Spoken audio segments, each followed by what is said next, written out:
Hi, welcome to the channel. A little bit of time off with a holiday, some lurgies you can still hear, and painting up the green tide which I took to a tournament. But back to normal.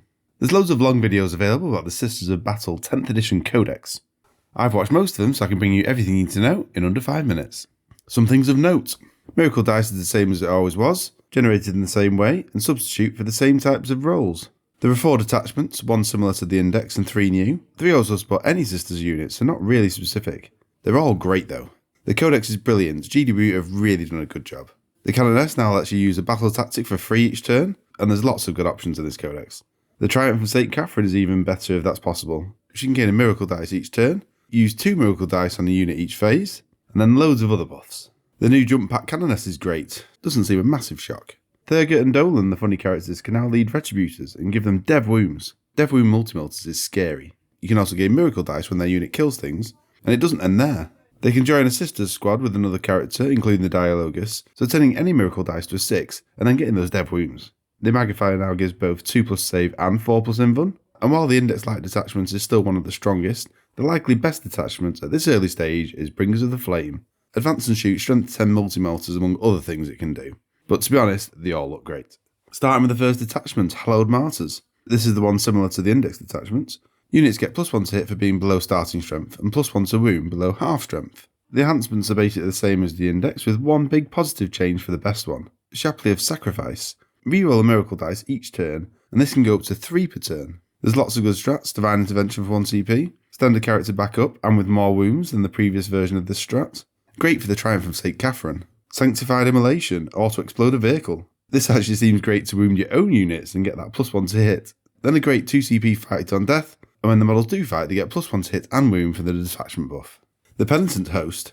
Select a buff each round, but only use them once. +3 inch to move for Penitent models, +1 strength and attacks on the charge, and Penitent models get a 2+ fight on death. There's 2 really good enhancements.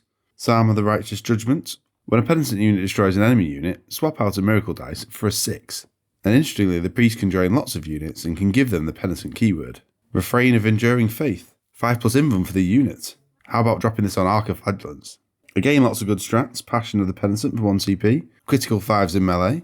So a Canoness with Repentia using a free strat, and making great use of their sustained hits. Lash of Guilt 1 CP, Advance and Charge, and Penitent units also auto-advance 6. And Devout Fanaticism, a d6 move when being shot, and you can move into combat. And the key for this is you surge before you take any damage.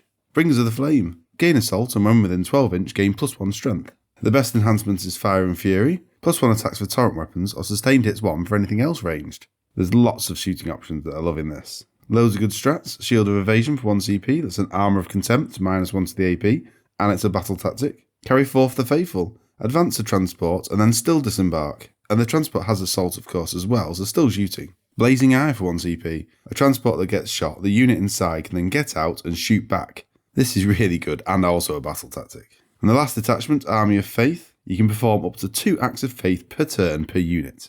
This sounds great, but you're still going to be capped by the total number of dice you can generate. The best enhancement is Listeners of Faith. The character takes a leadership test each turn and gains a miracle dice. That works nicely.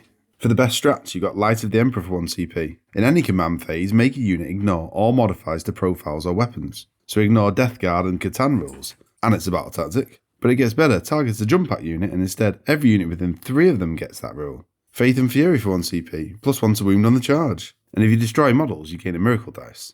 Being a battle tactic again, your Canoness is an auto take. And the last one, Angelic Descent for 1 CP, put a jump pack unit back into reserves. I'm really excited to get the Codex when it's released. The Sisters are on my hobby table at the moment, and the Codex looks fantastic. I cannot wait. I'll see you again soon. Bye.